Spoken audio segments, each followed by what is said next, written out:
A hellish demonic spirit that feeds on human souls suddenly appeared in the restaurant. It swiftly moved through the crowd, continuously searching for suitable targets. The customers, however, were completely unaware of this terrifying presence. Only I, working as a chef, showed visible signs of nervousness, secretly observing every move of the demonic spirit, afraid that it would notice me. Unexpectedly, after the creature toured the restaurant for a while, it suddenly took a strong interest in my girlfriend. I quickly pretended to blow a kiss to guide her into temporarily driving the creature away. But the demonic spirit seemed to sense something unusual about me and immediately came to my side, wanting to confirm whether I could see it. My heart raced with fear, but to conceal my supernatural ability to see both worlds, what's known as the yin-yang eyes, I could only pretend to be calm and try my best to ignore the demonic spirit's presence. This was because they feed on misfortune that precedes death. Once they discover that someone can see them, they will go to great lengths to create accidents and mercilessly eliminate that person. Fortunately, I have possessed this ability since childhood and am well aware of how to disguise myself in front of demonic spirits. However, even so, the shadow of death did not fade away. Just as my girlfriend left the dining table, the demonic spirit suddenly followed closely and chased after her again. As it raised its sharp claws, ready to strike, a man in a suit suddenly burst through the door, emanating an aura of death from his entire body.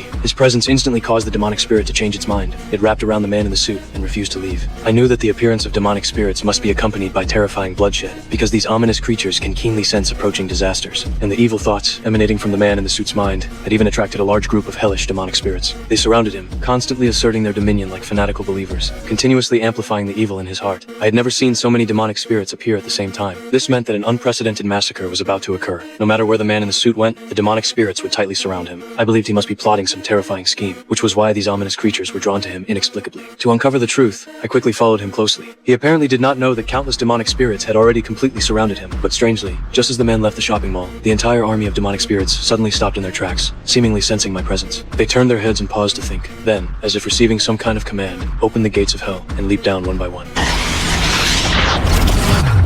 I realized that things were not as simple as they seemed. Driving a Ferrari, I tracked the man in the suit to his luxurious villa. While he was out, I picked the lock and sneaked inside. Just as I was trying to find clues, a sudden cold wind appeared. I faintly heard piercing wails coming from the adjacent room. Countless wronged spirits poured into the room through the door handle, screaming in agony. Wherever they passed, the temperature plummeted and formed ice. Although my mind kept urging me to leave quickly, to uncover the truth, I carefully opened the frozen door handle. Just as I stepped into the room, a biting cold wind hit me. All the pets inside were frozen into ice sculptures, and a deathly silence and coldness filled the space. Before I could recover from my shock, my gaze was drawn to mysterious markings on the wall. Black matter rapidly spread outward, forming a glowing void. Driven by curiosity, I reached my arm into it, wanting to explore its mysteries. But the moment I made contact, the black matter suddenly began to spread uncontrollably, quickly consuming the entire room. I realized I couldn't stay here any longer. Just as I was about to turn and escape, black vines suddenly surged with force, seemingly trying to consume me. Fortunately, at the critical moment, I gathered all my strength and burst out of the room, barely managing to save my own life. Immediately after, without daring to pause, I quickly hid behind the door and prayed silently. Yet, I witnessed something even more bizarre.